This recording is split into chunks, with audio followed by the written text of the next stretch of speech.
Apa?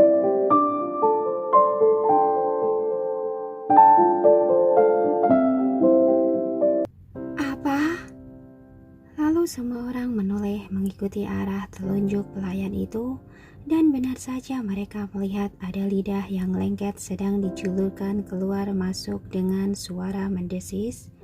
Ular itu tampak berbeda dari ular biasa. Kepalanya sangat besar, samping lehernya tampak bengkak dan seakan-akan ingin segera melancarkan serangan saja. Dan kali ini tak ada satupun pelayan yang berani untuk maju. Mereka semua mundur dengan tatapan ngeri. Cepat, cepat lari! Para pelayan itu mundur satu persatu lalu bergegas lari keluar dari ruangan itu dengan cepat. Di saat ini David dan Selena baru saja sampai. Melihat situasi ini, David juga mundur 2 langkah dan tidak berani maju. Wajah Selena tampak pucat pasi. Dengan gemetar dia berkata, "Ah, apa yang terjadi? Mengapa bisa ada ular? Mengapa bisa digigit ular?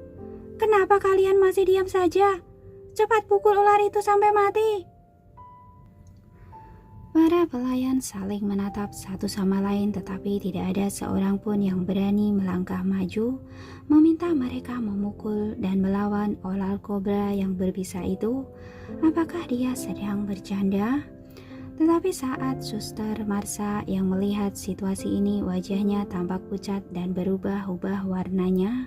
Bukankah ular ini telah dia letakkan di kamar Alicia? Mengapa bisa lari ke sini ularnya?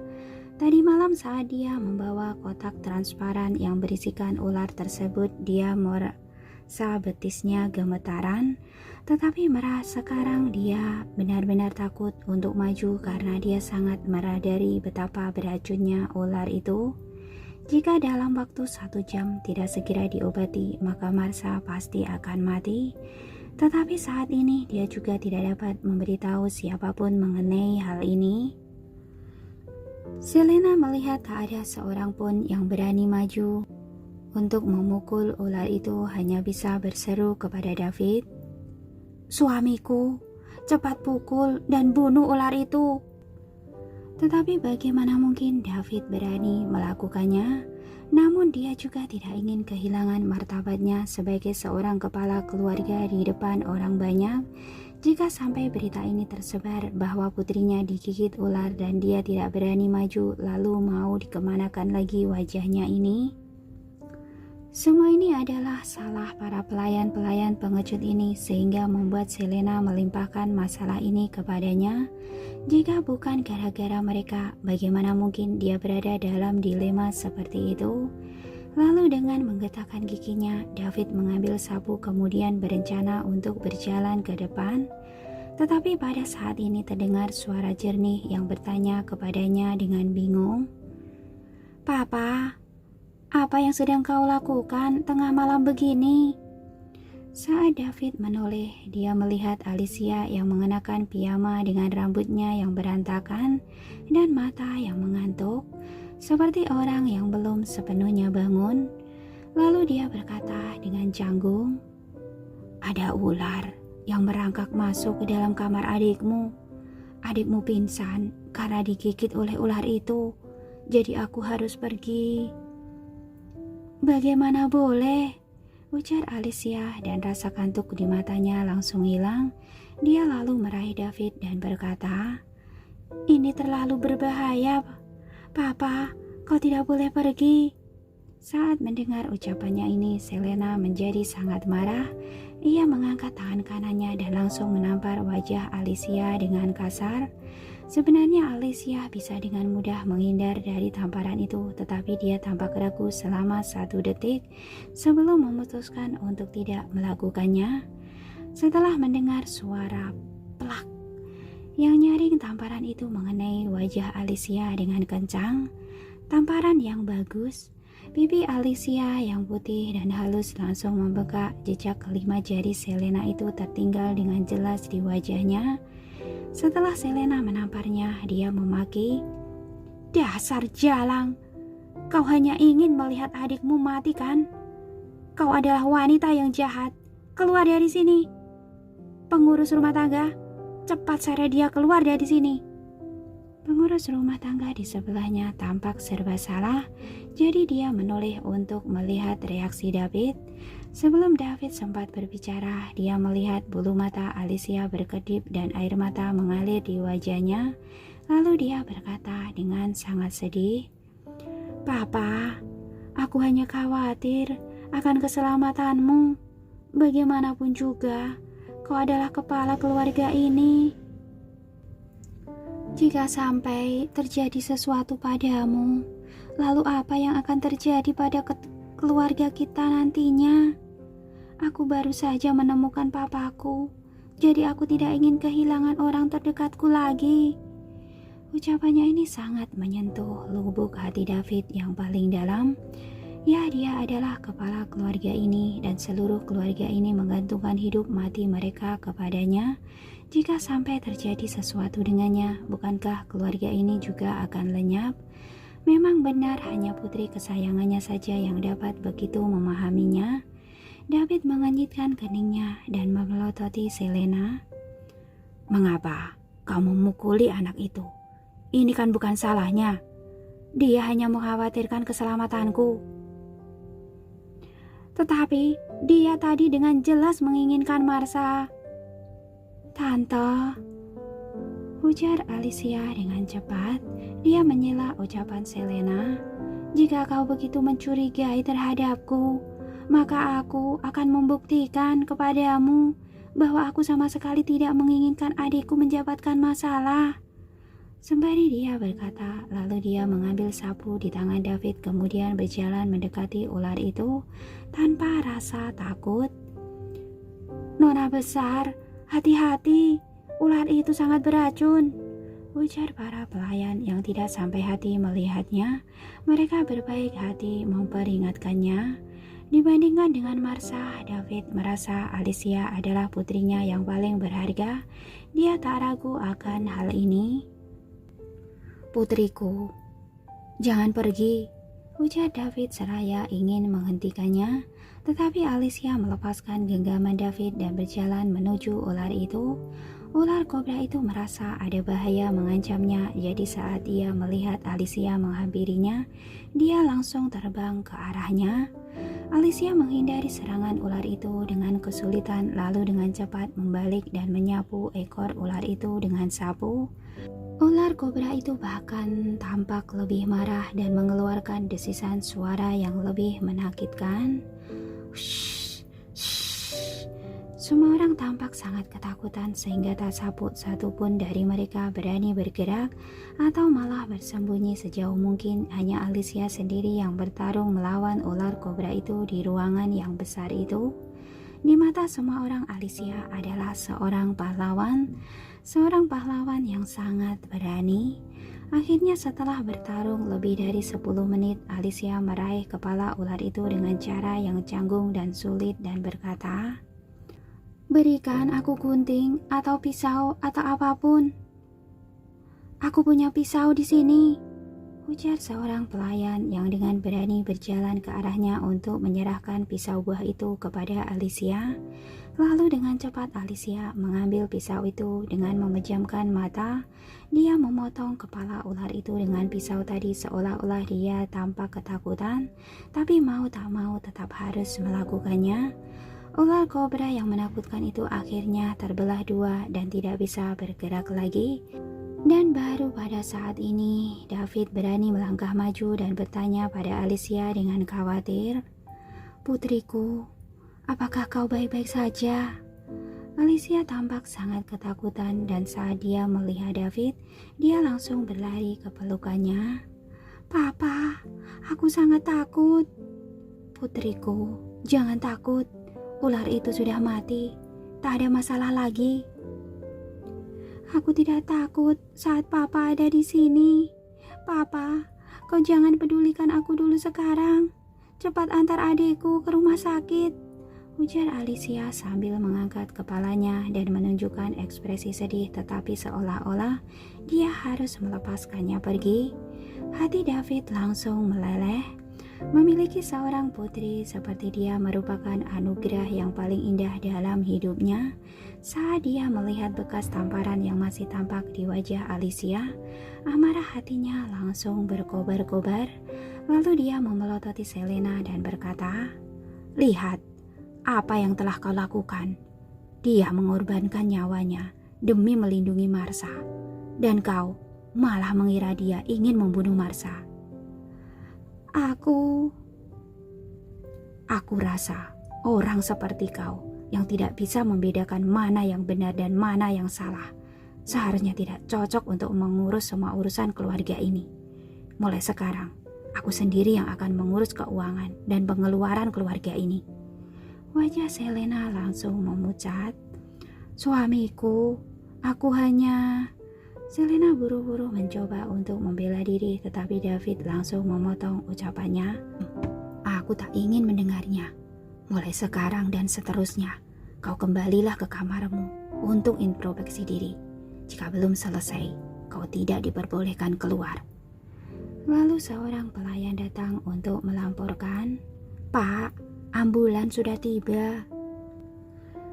Lalu David teringat bahwa Marsha masih terbaring di lantai dan badannya yang berkedut-kedut. Lalu dia memerintahkan para pelayan untuk memindahkan Marsha ke bawah lalu membawa Alicia bersamanya untuk pergi ke rumah sakit. "Suamiku, jangan pergi, bawa aku bersamamu," ujar Selena dengan air mata yang terus mengalir. "Marsha telah dibesarkan olehku sejak dia kecil. Aku tak bisa duduk diam di rumah saja untuk menunggunya." Lalu David melihat wajah Alicia yang tampak menyedihkan dan ketakutan. Kemudian dia berkata dengan kencang, "Tidak, kembalilah ke kamarmu untuk introspeksi diri. Pelayan, bawa Nyonya kembali ke kamarnya. Tak ada seorang pun yang boleh mengizinkannya keluar jika tak ada perintah dariku." "Iya," ujar pelayan itu sambil memaksa Selena pergi. Kemudian Alicia masuk ke dalam ambulan bersama David dan dengan lembut dia memohon untuk Selena. "Papa, mengapa kau tidak mengizinkan Tante pergi bersama kita? Aku lihat dia sangat menyayangi Marsha. Dia pasti akan sangat khawatir jika hanya bisa sendirian dan duduk menunggunya." Namun David hanya menjawabnya dengan singkat, "Tak perlu katakan apa-apa lagi." Setelah selesai mengucapkan kata-kata itu, lalu dia menghela nafas dan menatap Alicia sambil berkata, "Kau ini, dasar anak bodoh. Apakah kau menderita saat tinggal di pedesaan?" "Tidak, hidupku cukup baik." Dan apa yang dikatakan Alicia memang benar. Dia memang hidup dengan baik saat di luar negeri dan tak mungkin lebih baik lagi. Tapi David mengira dia hanya terlalu tangguh sehingga dia menghela nafas lagi dan berkata, "Kau adalah anak yang sangat naif. Bagaimana caranya kau tinggal di Kyoto ini nantinya? Nanti jika ada waktu luang, aku akan menceritakan kepadamu tentang sifat-sifat dan sikap orang-orang di kota ini." "Terima kasih, Papa. Kita ini masih satu keluarga. Untuk apa mengucapkan terima kasih?" Tak lama kemudian rombongan mereka tiba di rumah sakit terdekat. Marsha langsung dikirim ke ruang gawat darurat karena detak jantungnya telah berhenti. Lalu keduanya menunggu dengan cemas di depan pintu ruang gawat darurat. Tentu saja saat ini David adalah orang yang paling cemas. Kedua putrinya merupakan bidak catur yang baik untuk kemajuan karirnya. Selain itu mereka berdua juga adalah anak kandungnya. Dan pastinya dia juga akan tampak cemas saat Marsha mengalami kecelakaan. Tidak tahu sudah berapa lama mereka berada di sana, tetapi akhirnya pintu ruang gawat darurat pun terbuka dan dokter keluar dari dalam ruangan itu. Lalu dengan cepat David bertanya, "Dokter, bagaimana kabar putriku?" Lalu dengan serius dokter menjawab, "Pasien telah melewati masa kritisnya, tetapi masih tetap perlu diamati selama beberapa hari ini. Ular ini sangat beracun. Jika terlambat 10 menit lagi, baru diantarkan ke sini, maka tak ada orang yang bisa menyelamatkannya lagi. Tetapi bagaimana caranya dia bisa digigit ular ini? Ular jenis ini seharusnya tidak ada di Kyoto. Setelah mendengar penjelasan dokter, lalu David bertanya dengan curiga, "Apa maksudmu? Keluarga kami tinggal di villa, dan villa itu berada di puncak gunung. Sudah sewajarnya kan ular itu merangkak masuk?" Lalu dokter menggelengkan kepalanya dan berkata, "Ular jenis ini hanya dapat ditemukan di bagian selatan negara ini. Di bagian utara sini sama sekali tak ada ular liar.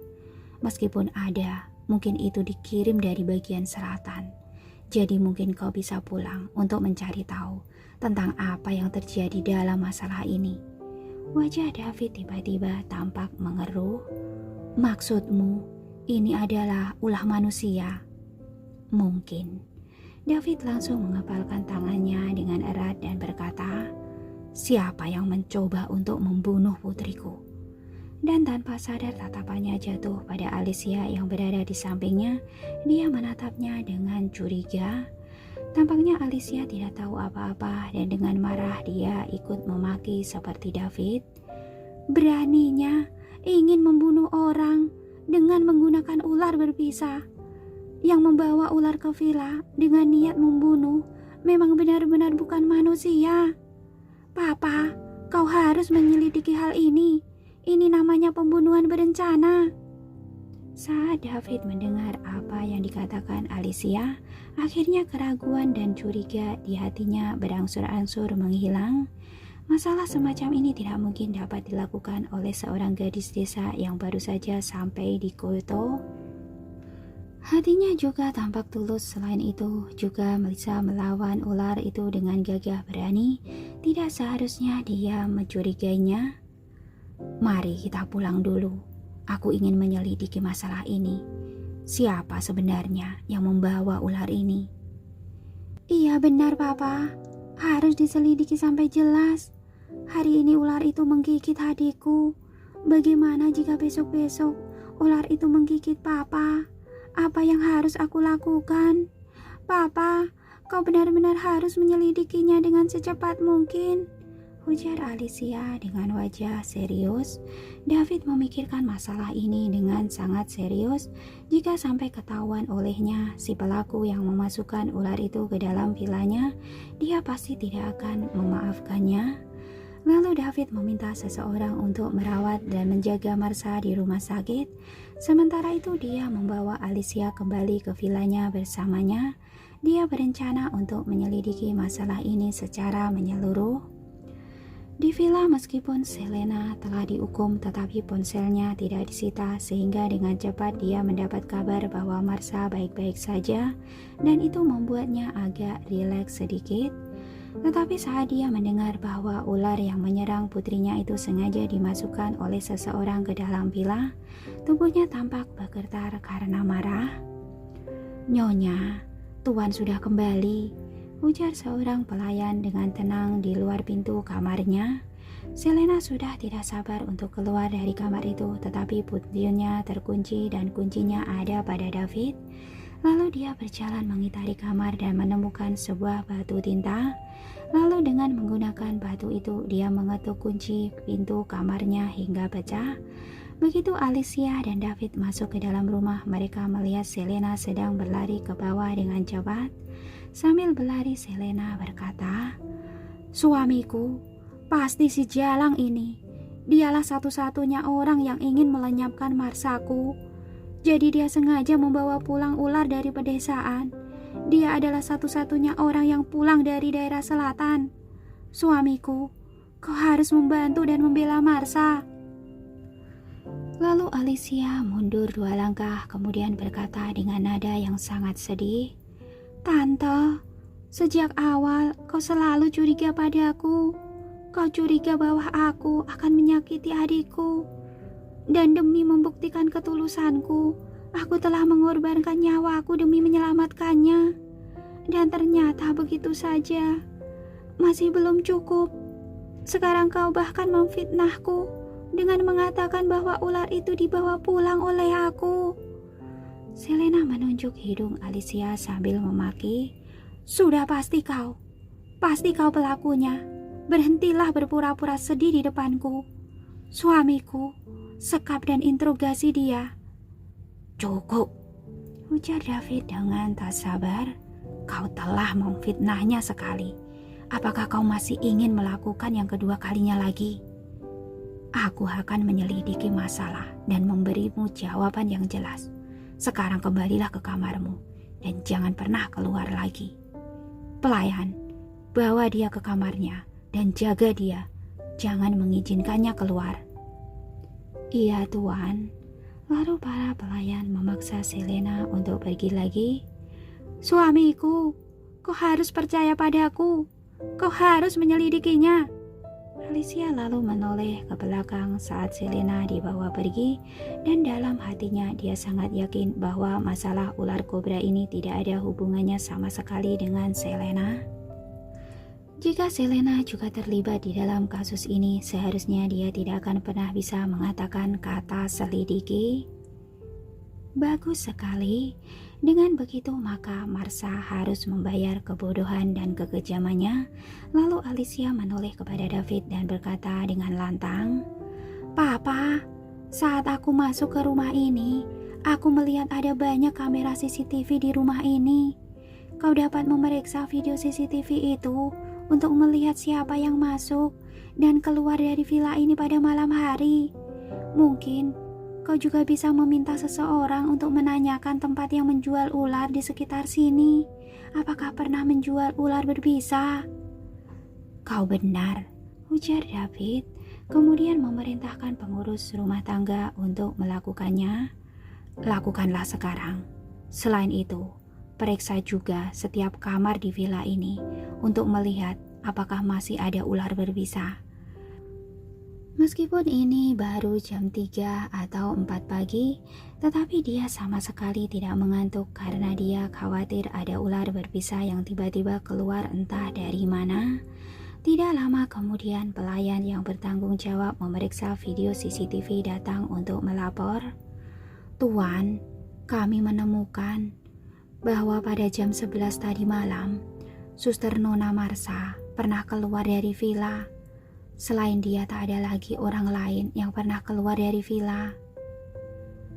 Suster, ujar David dengan mata menyipit, segera bawa dia ke sini untuk diinterogasi.